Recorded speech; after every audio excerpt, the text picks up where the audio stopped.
To understand why poverty persists amid increasing wealth, it's essential to examine the dominant doctrine of wages in political economy. This doctrine, widely endorsed and taught, suggests that wages tend to a minimum amount due to a consistent imbalance between labor supply and capital devoted to labor employment. In essence, as the number of laborers increases, the limited capital devoted to wages is spread thinner, resulting in lower wages. Despite being widely accepted, this theory does not fully align with observed realities in labor markets. The established economic doctrine asserts that wages are determined by the ratio of available capital to the number of workers seeking employment. According to this view, wages naturally gravitate towards a minimal level that allows workers to survive and reproduce. The reasoning is that as capital grows, the labor force expands proportionately, thereby maintaining a perpetual competition among laborers for employment. Consequently, wages remain low despite increases in productivity.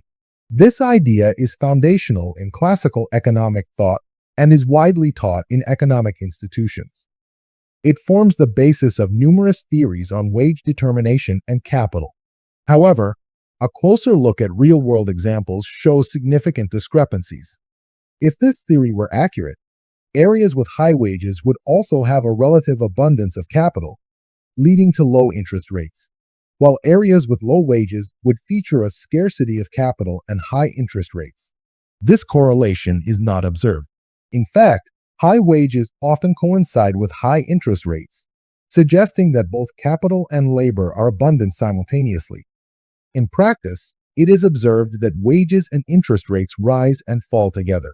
For instance, in the United States, and especially in rapidly developing regions like the Pacific states, both wages and interest rates have historically been higher than in older, capital-rich regions like England. California serves as an example where wages and interest rates moved in unison. During times of high wages, such as the early days of California's development, interest rates also soared, indicating a strong demand for both capital and labor.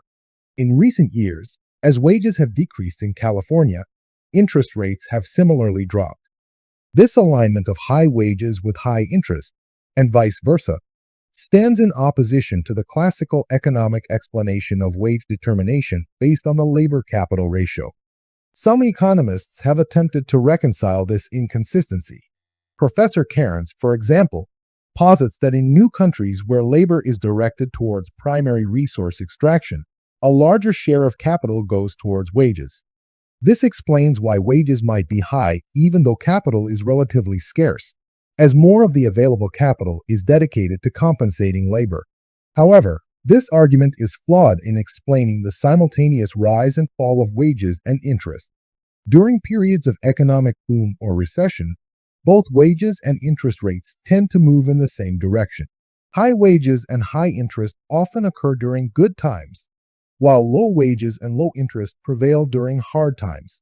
This contradiction suggests a fundamental misunderstanding in the traditional doctrine. If wages were solely dependent on the ratio between labor and capital, we would expect an inverse relationship between wages and interest. Instead, evidence points to a more complex relationship between wages and production itself. Therefore, the commonly accepted doctrine that wages are derived from capital seems inadequate. The notion that wages come directly from capital, rather than the output produced by labor, underpins the prevailing economic theory. This idea suggests that wages are advanced from existing capital reserves until the labor produces results that, in turn, replenish the capital. Yet, this assumption may be flawed. A different perspective, which I propose, is that wages are derived from the product of labor itself rather than pre-existing capital. In the simplest of societies, each individual gathers or produces their resources directly. As societies develop and labor becomes specialized, people exchange the products of their labor to meet their needs. For example, one person might fish, another might gather fruit, and a third may build shelter.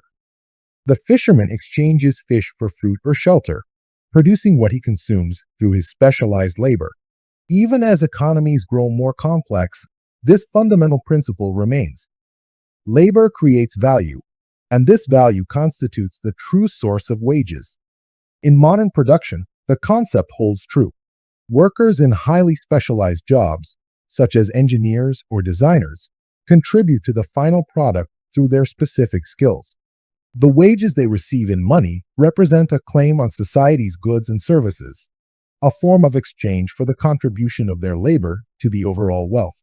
Thus, wages do not draw down pre-existing capital, but are instead paid out from the wealth created by the labor itself. The implications of this view are profound. If wages are indeed derived from the productivity of labor rather than the availability of capital, many assumptions of current economic theory are invalid. The notion that industry is limited by capital, or that labor can only expand as capital accumulates, would no longer hold true. Economic activity, then, would not be constrained by existing capital, but by the ability of labor to create value. This approach challenges the idea that low wages result from high competition among laborers for limited capital resources. The current wage doctrine can be compared to the outdated mercantile theory of international trade, which incorrectly emphasized money accumulation over actual exchanges of goods. Just as Adam Smith revolutionized economic thought by focusing on the exchange of goods rather than money, understanding wages as derived from labor's productive output rather than pre-existing capital could similarly revolutionize wage theory. In summary, the prevailing economic doctrine on wages, which ties wages to the ratio of labor to capital, fails to align with real-world observations of wages and interest rates moving in tandem. An alternative perspective suggests that wages are derived from the product of labor rather than from pre-existing capital, thus positioning productivity as the true basis of wages. This rethinking of the relationship between labor, capital, and wages calls for a fundamental shift in how we approach economic theory and labor relations.